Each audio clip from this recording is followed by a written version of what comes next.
Hello, everyone. This is Dorie Clark, and we are here for our weekly dose of Better, the Newsweek live stream interview show. Our guest this week is Jennifer Moss. She is the author of the new book, The Burnout Epidemic. And we are going to be talking about how to manage burnout, which I suspect is perhaps a salient topic for many of us in corporate and organizational life these days. Jennifer, so glad to have you here. It's so great to be with you, Dorie. Wonderful. And for all of those who are tuning in from around the world, please type into the chat box. Let us know who you are and where you are watching from. We'd love to hear from you, and also to take your questions for Jennifer about burnout and all the ancillary topics. So Jen, the first question that I have, certainly this is a remarkably timely book. When did you come up with the topic? Was this like day one of the pandemic, you're like, yes, let's do it? Or had this been brewing previously? What is the genesis here? I'd been actually writing about burnout for maybe about 6 or 7 years, and studying workplace wellness for a lot longer than that.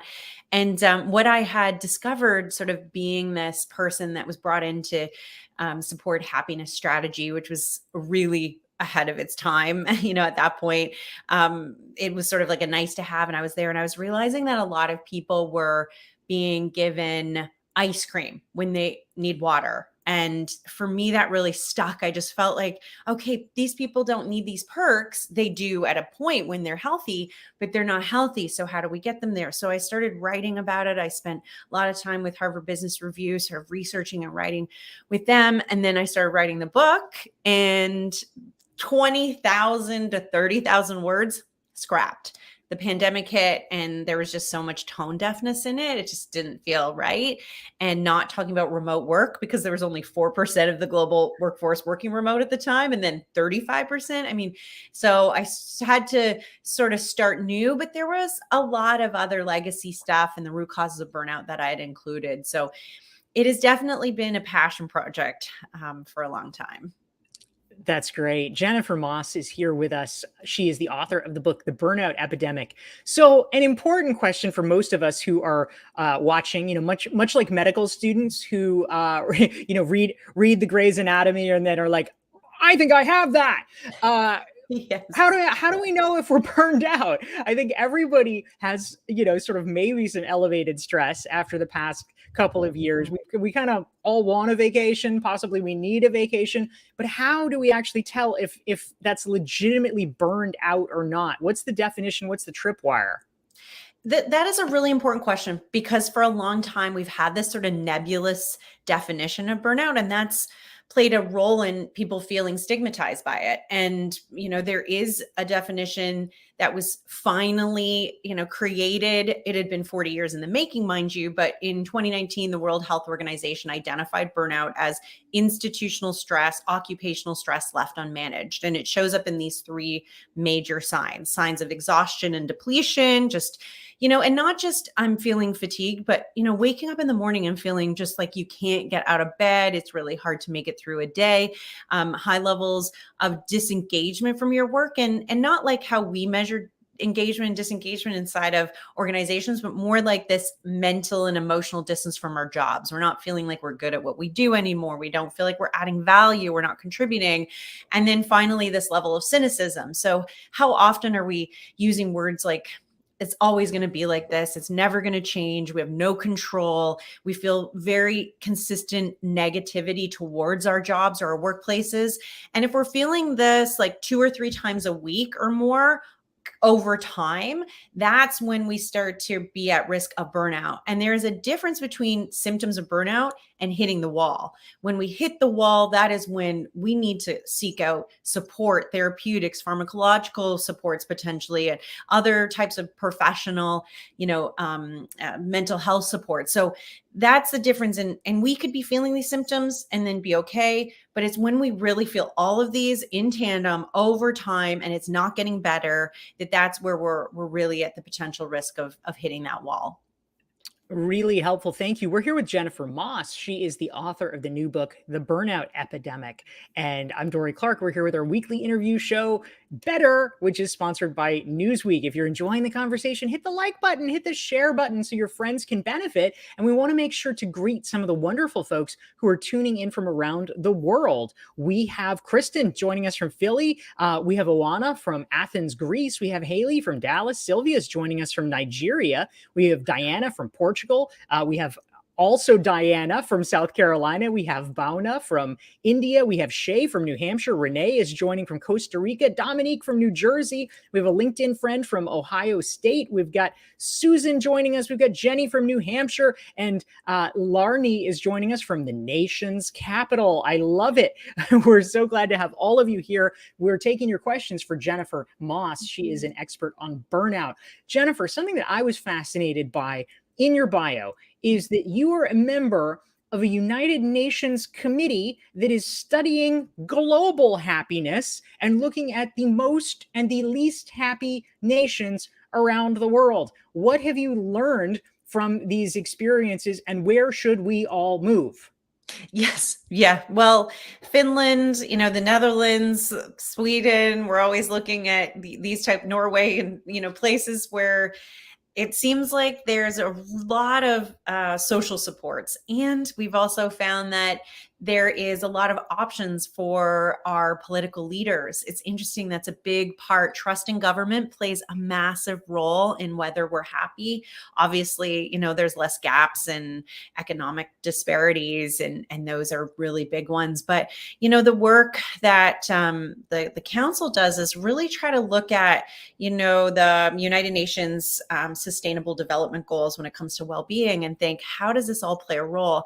And for the World Happiness Report, I contributed to the workplace section of that and looked at just what is it about systems inside of organizations that are healthy and how that contributes to their communities, but also globally. When we start to have more conscious capitalism, when we're starting to think of doing good and producing good products and having ethics behind how we think about, the way that we build really exciting innovations with mental health, well-being, with humans at the forefront.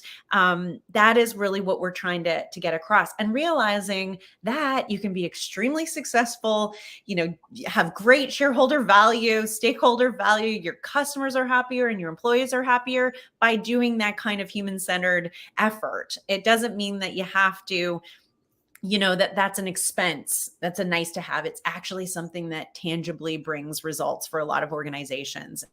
So I'm hoping that this realization that when we have burned out people, that it has a massive impact on attrition and bottom line issues, that maybe we'll start to move this thinking into the right direction.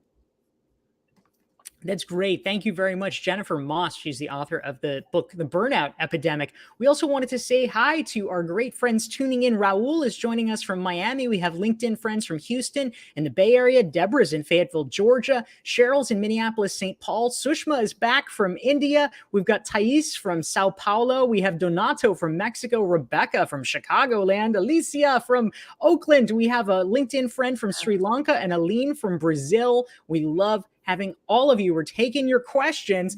And a great question came in from our LinkedIn friends, Jennifer. This is long, so I won't put it on screen because I think it would block your head. But it's a fantastic question. And the person wants to know, they say the idea about the lack of autonomy being a contributor to burnout really resonates. And so this person wants to know, if you're a leader and you've been pretty autonomous for a while, how can you sort of put yourself in the shoes of employees that may not be experiencing this? How can you actually become a better leader and remember what it was like back in those days before you had a lot of autonomy as a leader? Do you have thoughts about that? I have so many thoughts about this. This is something that I feel very strongly about. It's interesting because, lack of control, lack of autonomy is one of the 6 root causes of burnout. And what I was writing pre-pandemic was about how we need more flexibility, how people need to be able to have, the access to work remote. And then obviously, that shifted in the pandemic. So now it's about people still need that ability to kind of work when and where and how they need to work. There's a lot of focus right now on, on process, because a lot of leaders had to switch from, management by walking around to having to be remote. And there's this big lack of trust, and it created micromanaging. It created this sense of having to, control people's workflow. We've seen an increase in bossware, where people are, watching other people while they're working. So something shifted in the pandemic, and it reduced that trust, which is really playing into burnout. And so we need to recognize as leaders that we invested time, money, in attracting these people and developing this talent. And we need to make sure that we're giving them the space to get to where they need to go within their own process. We shouldn't care if people are sprinting or crawling over the finish line. It's about them getting there in their own way. Because if we start to take away people's intrinsic motivation, I mean, that's it. They're gone to us. So it's about saying, okay, let's create more shared goals within the team, so that we can help each other get to those goals. And also, when there's individual goals, have them map out how they think they want to get there. If you need to know what's going on, have them make that, those decisions for themselves. And it's all about hitting goals. It's not about the way that they get there. So more, expectations of what, you want to see in the end, and then giving that freedom to people. It's also about job crafting, which I write about in the book, this idea that, stop giving people that sort of description of what they're supposed to do in the day. It's about them feeling connected to the mission. Maybe it's telling them stories about what their job does for the final product or the stakeholder, the shareholder. What's the impact that they make every single day in what they do, and give them that agency to be able to get to where they want to go based on that motivation and those sort of shared inspirations to get there.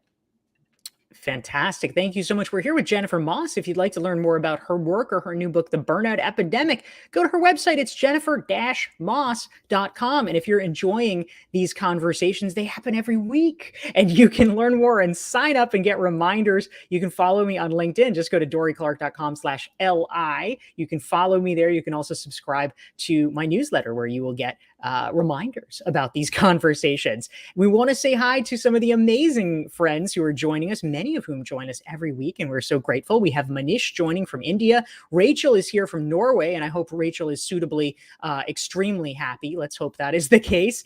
Gail is in North Carolina. Vladimir is here in Angola. Davi is here from Brazil. Christine from Rochester. Allison from Dallas, Fort Worth. Susan in Nairobi. Tiago in Rio de Janeiro. Mehul from New Jersey. We have a LinkedIn friend from Northern California, one from Washington, one from London, and Regina in Calgary. We love having all of you. And we have, Jennifer, a question that came in, which I think is great, from a LinkedIn user. They are curious about new hires, people who may have been hired during the pandemic. They may have started remotely. They get onboarded to a company. They're like, what is this place? I can't even figure it out because it's just through a computer screen. What are you seeing with regard to those new hires, with regard to their rate of burnout, or how they're handling that? This is a really excellent question, because we're just getting new data in on people's experience after being hired within the pandemic. We did some novel research within the pandemic, and found that, our younger generation, or older Gen Zs, younger millennials, were really struggling as they were entering into this cycle within the pandemic, that, they were already dealing with a lot of loneliness and isolation, because there's so much more people moving into these urban centers and living alone. And there's more single occupancy dwellings. So then you have this isolation piece. Then you start inside the pandemic. These are young professionals that have less agency, less ability to really be able to make decisions about workload. They're the ones too that, you go into your first job and you kind of demonstrate who you are. You're showing your brand. And we kept hearing these verbatim saying, I've started this job in a pandemic. I don't know my boss. I'm not getting one-on-one time. I don't know my coworkers.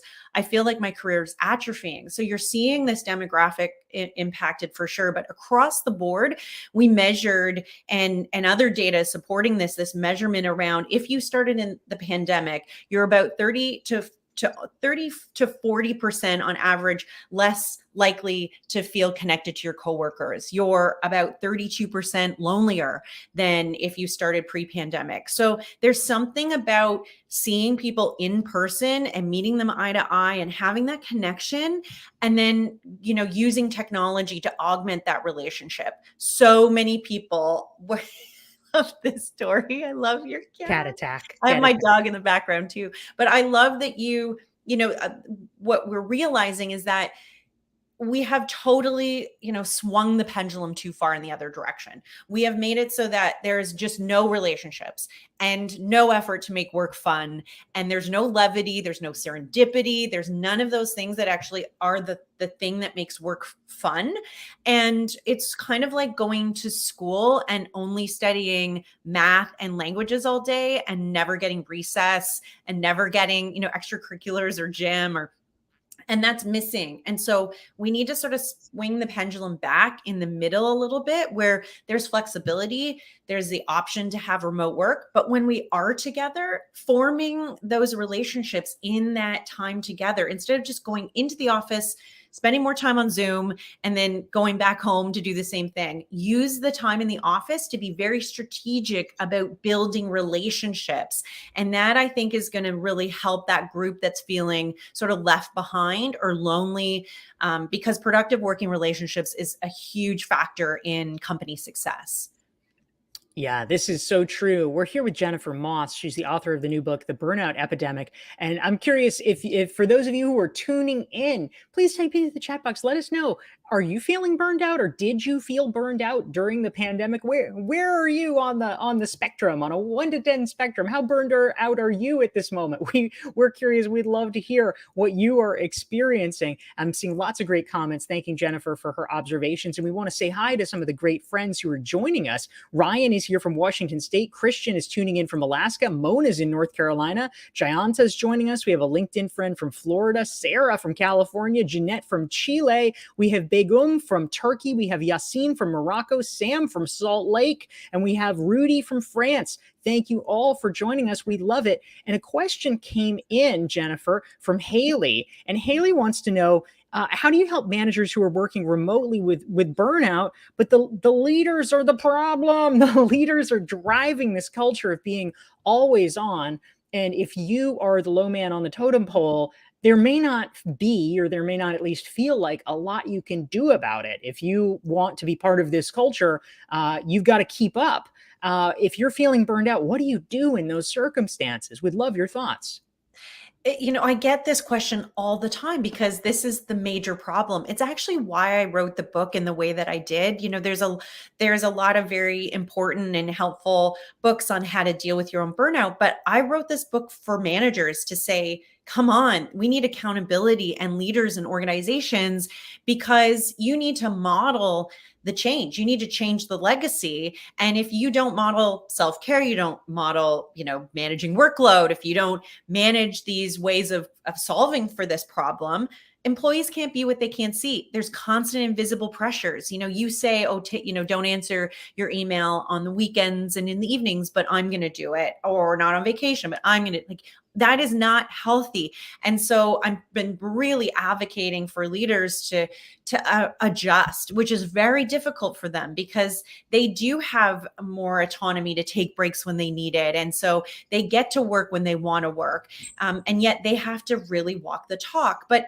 there are ways that we can start to think, even as coworkers, we can make pacts with each other around right to disconnect, send laters on our emails. We can make sure that we have really strong etiquette about meeting, having that conversation with our team about how do we politely decline attending meetings. We're meeting 252% more in this last year. So there's just so much over collaboration. How do we make sure that if you don't need something urgently, you just add something to the email to say, hey, I don't need this right away. This is when I need it. Is that acceptable to you? It's just about like grandma's rules, having etiquette, being kind to each other, taking a couple extra minutes to give space, making sure that you don't think that everything's urgent. One of the byproducts of the pandemic has been that we have a sense of urgency all the time. And we're sort of living like that in our lives. Every single thing that comes through, even if it isn't urgent, we respond to it urgently. So try to give yourself that digital detox where you set a bedtime app, for example, and just be off. Use your out of office in the middle of the day to say, and not a week, not on vacations, in the middle of the day to say, I'm working on a heads down project. I just need an hour. I'll respond to your emails then. And then you can actually turn off the ping so your body doesn't flood itself with cortisol every time it hears a ping. So these are small, tiny habits. They're not going to solve institutional stress. Your boss has to do that, or your organization overall needs to do that. But these are just small, tiny hacks that we can start to embed so that we can be kinder to each other and give ourselves a little bit of a rest.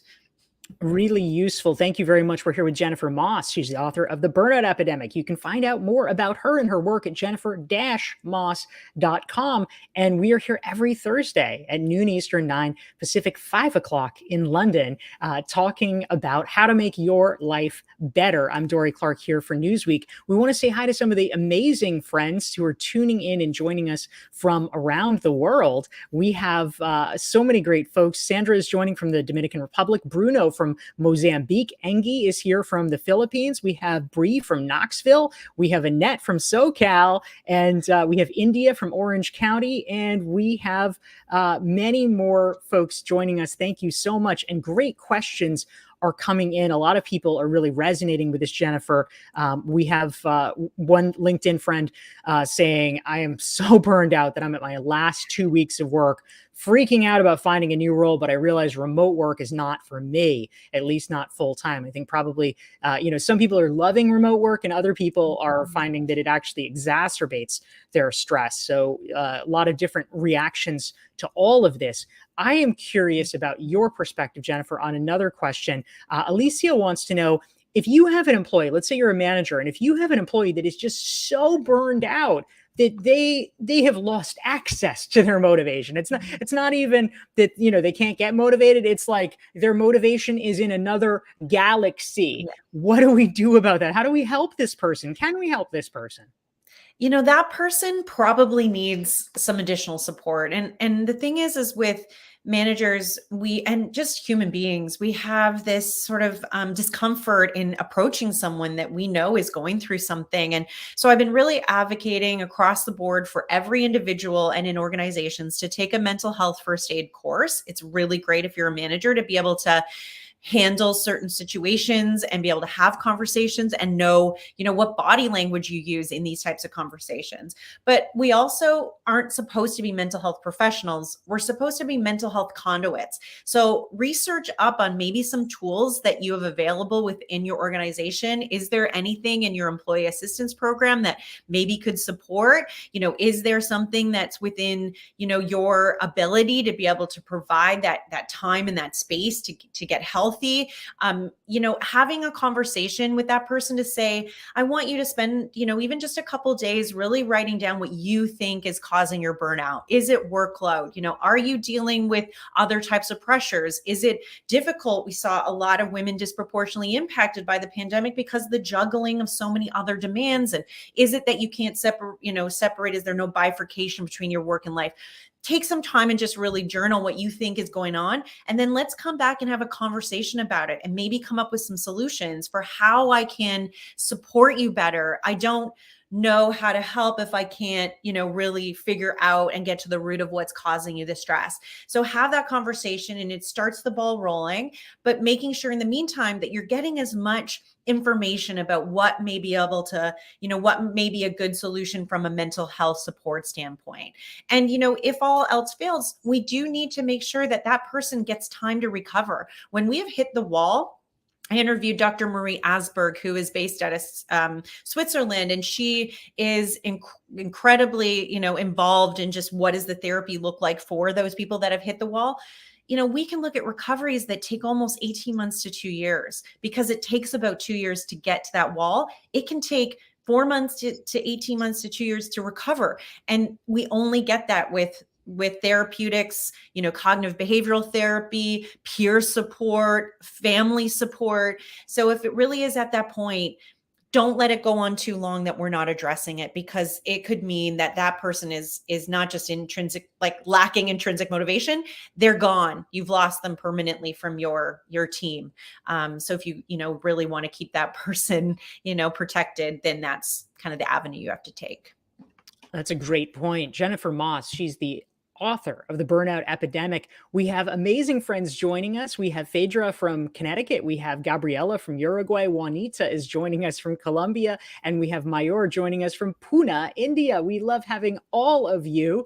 And Jennifer, a question that I'm curious about. If you were advising a kind of low-hanging fruit activity for all of us, I mean, theoretically, the pressures are intense enough these days that any of us might become burned out. But if, let's assume for the sake of argument, we're not in a dire situation now, but like everybody else, we're kind of a generally stressed out professional. What are one or two things that we could bake into our routines and our schedules that would serve as a prophylactic measure to make sure we never get to that wall, as you were describing? This is really important. A lot of my earlier work, and I wrote the book Unlocking Happiness at Work, and it was all about the idea of psychological fitness and the neurosciences of happiness. It's about neuroplasticity, and in organizations about tiny incremental shifts over time that make the change. It's not an overhaul. And we can do that as well. I mean, it's how we build up the habit of, putting our seatbelt on, brushing our teeth, basic hygiene stuff. It should only take a couple minutes. But what I highly recommend, if you're just feeling like, this sort of chronic stress and you need a little bit of breathing room, I keep reminding people that there's this great hack that we can have in the brain, and it's all about priming. This idea that there's things that we recognize out in the world, and it stimulates a memory or thinking, like walking past the movie theater makes us think of popcorn.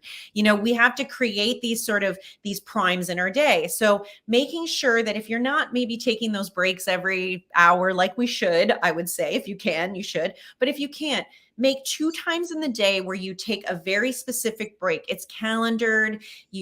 I know there's a lot of things that will drop it off, but if there's a way that you can create one time of the day that's very specific and routined, it could be before or after work, whatever that is, but it's that space of 10 to 15 minutes where you are always consistently doing what I call like a frivolous 15. It's not supposed to be frivolous. It actually gives you so much recharging. But it is like 15 minutes, go for a walk at the exact same time every day. Maybe it's at the end of the day, change into home clothes, get out of the day clothes and go into home clothes. Mr. Rogers strategy. I like it. It is very much a prime. I mean, it's this psychological benefit to say, okay, I'm done my day, especially if you're remote, and now I'm going into my other part of my world where I'm wearing these clothes that are different. So it's creating these primes where what happens over time when your brain starts to believe you that you're actually taking this same, break every day, it starts to actually do this cool thing where you get sort of this increase just leading up to it of these healthy, relaxing hormones and chemicals that sort of flood your body. And it says, okay, it's relaxing time now. So you're getting this additional benefit of your body preparing for rest. So instead of it being like constantly triggered all the time, which is unsustainable, it creates this space and this flow where you can then get some time. Then you can feel a bifurcation between work and life. You feel these benefits of that chemistry. And then you're doing something in that 15 minutes that aren't related to anything with a goal. It's about maybe sitting out on your front porch and being bored for 15 minutes. Maybe it's reading a, magazine or reading a book that is not work related. It's just a nonfiction or fiction book where you're just, enjoying yourself. Maybe it's taking a bath. Maybe it's just sitting outside and looking up at, at the sky. Whatever it is, it's about doing something that just gives you a peace of mind, 15 minutes, and then you can go back into the rest of your life.